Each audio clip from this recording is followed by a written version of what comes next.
Hello, ગુજરાતના તમામ ખેડૂત ભાઈઓને મગનભાઈ ગજરાના હાર્દિક નમસ્કાર. આજે મારે વાત કરવાની છે ખેડૂતોના માલની કિંમત ₹1. સાંભળો વિસ્તારથી, અને મારો આ વિડીયો સારો લાગે તો સબસ્ક્રાઈબ કરો, ફોલો કરો અને શેર કરો.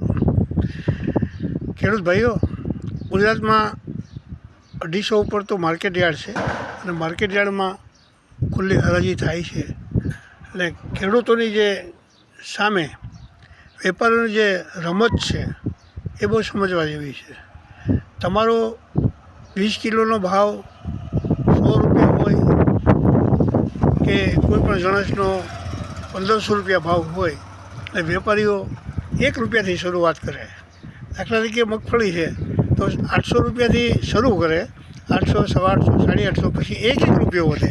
આ વેપારીની ખેડૂતોને કેટલા મૂર્ખ બનાવે છે કે ₹800, ₹850, ₹1000 માલના ભાવનો એક બોલીમાં ₹1નો ચડાવો કરે. આ એની દાનતગીરી કેટલી ખરાબ છે જુઓ તમે. અને ખેડૂતો આમાં લૂંટાય છે. હવે ખરેખર તો ₹1ની બ્લેડ નથી આવતી અને ₹1નું દાંતણ નથી આવતું, અને અહીંયા ₹1નો ચડાવો કરે. વિચાર તો કરો તમે.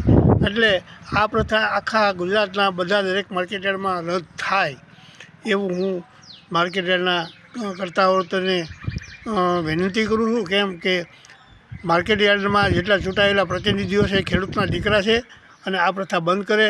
ઓછામાં ઓછી ₹5 કે ₹10થી ચડાવો શરૂ થાય, અને ₹5 કે ₹10નો ચડાવો બોલે એ વધારે હિતાવો છે, એ ખેડૂતના લાભમાં છે. તો આ મારી વાત ગુજરાતના દરેક ખેડૂતો અને ગુજરાતની દરેક ખેતી વિષયક મંડળીઓના જે મતદારો છે માર્કેટયાર્ડના, એને વિચારવાનું છે અને એને ઉપર અમલ કરાવો એવી મગનભાઈ ગજરાની નમ્ર વિનંતી. આમ આદમી પાર્ટી, ગીર સોમનાથ જિલ્લો. જય હિન્દ, વંદે માતરમ.